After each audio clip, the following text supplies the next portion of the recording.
কি রাস্তা বাপরে।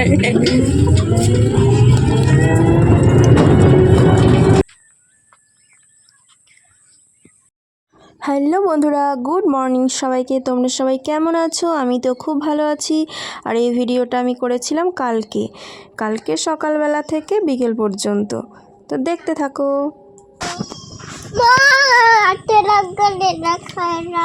চলো।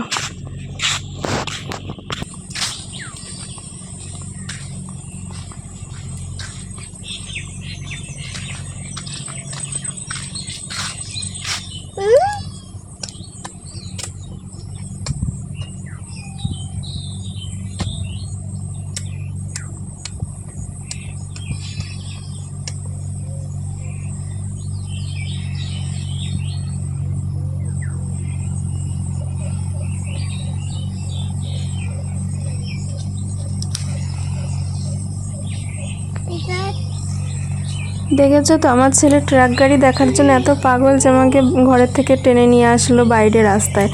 তো ওকে ট্রাক গাড়ি দেখাতে হলো। আর তারপর ওইদিকে দেখো আমাদের বাঁধ দেখা যাচ্ছে। দিয়ে তারপরে যে কচু পাতাগুলোকে চিরছে, হাত চুলকাবে না। দিয়ে তারপর ঘরে নিয়ে চলে আসলাম। দিয়ে দেখছি মা এদিকে ভাত প্রায় হয়েই গেছে, নামাবে। ওই জন্য ভাতটা একটু দেখছিল নেড়ে। এই যে লঙ্কা সেদ্ধ দিয়েছে, আলু সেদ্ধ। আর আমি তারপর নিয়ে আসলাম একটা লেবু গাছের থেকে ছিঁড়ে। এটা আমাদের গাছ, বেশি বড় হয়নি, কচি আছে।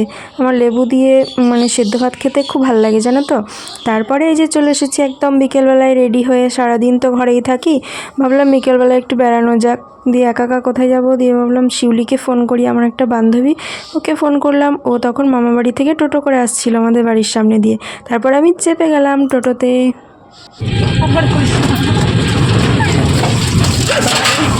কি রাস্তা বাপরে।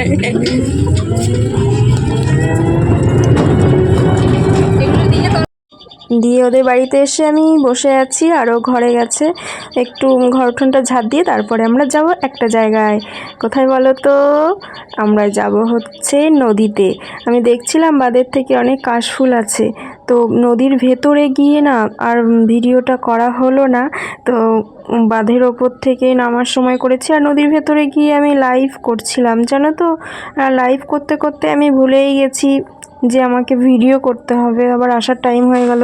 ওই দেখো এখান থেকে দেখতে পাচ্ছ, ওইদিকে সাদা সাদা দেখা যাচ্ছে। জুমও করা হলো না যে ভালো করে দেখাবো। আর একদিন যদি যাই তখন আমি ভালো করে দেখিয়ে দেবো যে নদীর ভেতরে কাশফুলটা কত সুন্দর লাগে। আর যেতে যেতেই না মেঘ করে গেছিলো, অন্ধকার হয়ে গেছিলো। এই যে শিউলি নিয়ে আসছে আমার ছেলেকে। আর তারপরে যে ঘুরে বাড়ি আসার সময় তখন এই দেখো কত মেঘ করে গেছে, পুরো কালো আসছিল, ভিডিও ভালো আসছিল না। আর আমি ভুলেই গেছিলাম ভিডিও তোলার কথা, আমি তো লাইভের মধ্যেই ঢুকেছিলাম। তো চলো টাটা বন্ধুরা, সবাই খুব ভালো থেকো।